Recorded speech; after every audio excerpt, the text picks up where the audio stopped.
जय श्री कल की। ओम नमो भगवते वासुदेवाय। इस समय में अग्निकाल चल रहा है। आप देख रहे हैं हर जगह अग्नि की घटनाएं इतनी ज़्यादा हो रही हैं। केवल दिल्ली ही नहीं बल्कि यूपी हो, बिहार हो, बंगाल हो, आप कहीं भी पहुंच जाएं, हर दिन न्यूज़ में 5 से 6 जगहों पर ऐसी घटनाएं अग्नि की देखने को मिलती हैं, जिसमें शोरूम जलकर खाक, सिलेंडर ब्लास्ट, ट्रांसफार्मर फट गया, लोगों की मृत्यु। इस समय मंगलदेव स्वराशि में हैं। जब मंगलदेव स्वराशि में होते हैं बहुत बलशाली होते हैं। आप लोगों के साथ मैंने शेयर किया था। गुरुदेव बृहस्पति अपनी उच्चतम अवस्था कर्क राशि में पहुंच चुके हैं, जहां से उनकी नज़र शनिदेव पर है जो मीन राशि में बैठे हुए हैं। सूर्यदेव भले ही वृषभ राशि में हो, लेकिन वो एक ऐसे नक्षत्र में जो मंगल का नक्षत्र है। अब ये समय जो है ग्रहों की चाल के अकॉर्डिंग चीज़ें बहुत गंभीर दिखाई पड़ रही हैं और उसका असर दिखाई पड़ रहा है न सिर्फ हमारे देश में बल्कि पूरे विश्व में। और सबसे बड़ी चुनौती इस समय है इकोनॉमिक कंडीशन को कैसे बैलेंस किया जाए। आपको याद होगा कुछ दिनों पहले प्रधानमंत्री मोदी जी ने अपील की, देशवासियों से अपना संदेश पहुंचाया कि भाई सोना खरीदना अभी फ़िलहाल आप बंद करें, कारण रुपये को हमें मजबूत करना है, तो डॉलर से पेमेंट ना करें। और इसलिए डॉलर को मजबूत ना होने दें, क्योंकि डॉलर मजबूत हो रहा, रुपया कमज़ोर। क्या इसलिए मोदी जी ने भी कुछ हमारे देश का सोना बेचा है? कारण उन्हें भी दिखाई पड़ रही है वो आर्थिक तंगी जो आने वाले समय में देश के लिए खतरा बन सकती है। क्या ये अफवाह है या इसमें है सच्चाई? जब आपको मैं बताती हूँ कोई भी बात अपनी एनालिसिस के माध्यम से, तो बहुत जांच पड़ताल के पश्चात आप लोगों तक अपना वीडियो पहुँचाती हूँ। रशिया का एक कमेंट आया बहुत ही पॉजिटिव, और वो ये आया कि हमारा देश अब भी न सिर्फ रशिया से तेल खरीद रहा है, बल्कि रशिया ने कहा भारत पर भरोसा किया जा सकता है और व्यापारिक साझेदारी यदि भारत के साथ की जाए तो वो बहुत मजबूत बनेगी। और भारत को मैं एक व्यापारिक मजबूत साझेदार के रूप में देखता हूँ। अगर पुतिन ने ये कहा और भारत पर भरोसा दिखाया है, यानी हमारा देश आर्थिक रूप से कहीं से भी कमज़ोर नहीं नज़र आ रहा है। आपको मैंने कहा था कि राहु देव जब तक कुंभ राशि में है, वायु तत्व की राशि में जब कुंभ देव हैं, भ्रम फैलाने का काम नहीं, पता चलेगा लोगों को वास्तव में सही बात क्या है। लोग भ्रमित होंगे और भ्रम को ही सत्य मान बैठेंगे।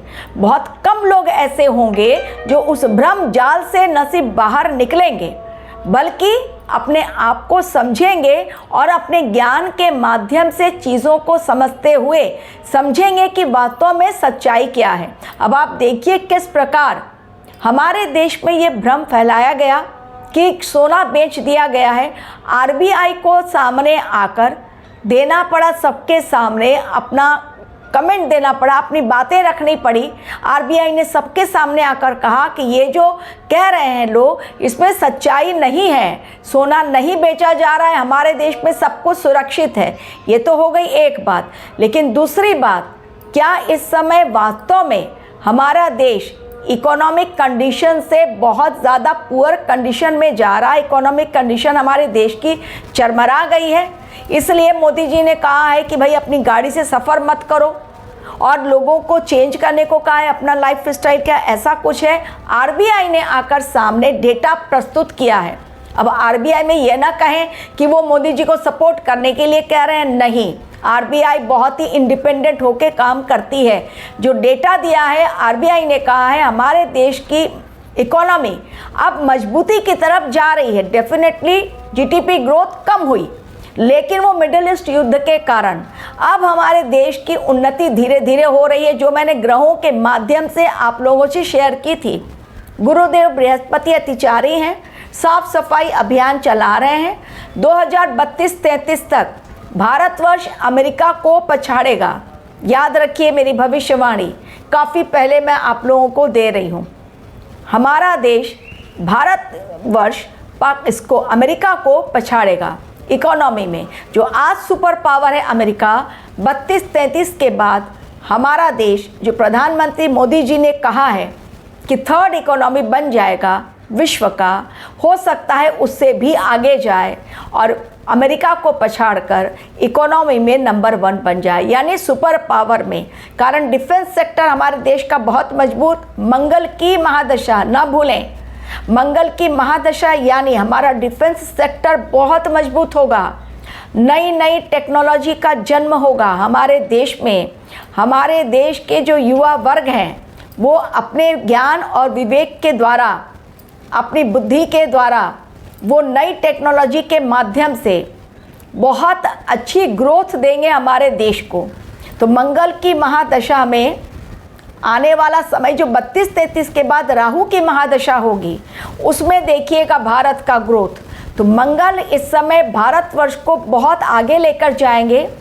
गुरुदेव बृहस्पति का सपोर्ट मिलेगा भारतवर्ष को, लेकिन अग्निकाल के तहत प्रहार भी झेलना पड़ेगा, युद्ध के मैदान में भी जाना पड़ेगा और अच्छे खासे युद्ध को लड़ने के लिए भारतवर्ष तैयारी ऑलरेडी स्टार्ट कर चुका है। तो हमारा देश सोना बेच रहा है, हमारे देश में गरीबी ऐसी आ जाएगी कि लोगों को खाने को नहीं मिलेगा। इन सब चीज़ों से बाहर निकले। कारण रशिया ने, वो मजबूत देश रशिया, याद रखिए इतने वर्षों से यूक्रेन के साथ युद्ध लड़ रहा है, अभी भी मजबूती के साथ खड़ा है। वो रशिया यदि कहता है, जहाँ से तेल सप्लाई अब भी हो रही है हमारे देश को, अगर वो कहता है कि भारतवर्ष व्यापार के लिहाज से एक मजबूत देश है और डोनाल्ड ट्रंप के लाख प्रहार के बावजूद भी हमारा देश आज भी खड़ा है।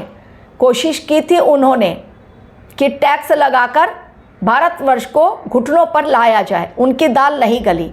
यानी हमारा देश भले ही मिडिल ईस्ट युद्ध के कारण प्रॉब्लम में है, लेकिन फिर भी चीज़ें सही दिशा की ओर आगे बढ़ रही हैं। तो ना हो भ्रमित कि हमारे देश का सोना बेच दे रहे हैं मोदी। सरकार देश को खाई में गिरा रही है। हमारे देश में अब खाने पीने की तंगी आ जाएगी, जैसा कि पाकिस्तान या बांग्लादेश में हो रहा है। ऐसा कुछ नहीं होगा, हमारा देश बहुत मजबूत देश बनेगा, यकीन मानिए। और आने वाले समय को ग्रहों की चाल के अकॉर्डिंग देखते जाइए कि हमारा देश फिर से एक बार अमेरिका को पछाड़ता है या नहीं, या हमारा देश इकोनॉमी में कितना आगे जाता है। क्योंकि आरबीआई अगर डेटा देती है कि ग्रोथ रेट हमारे देश का अब सुधरने लगा है, चीज़ें इसका मतलब सही डायरेक्शन में जा रही हैं। Thank you very much for watching my video.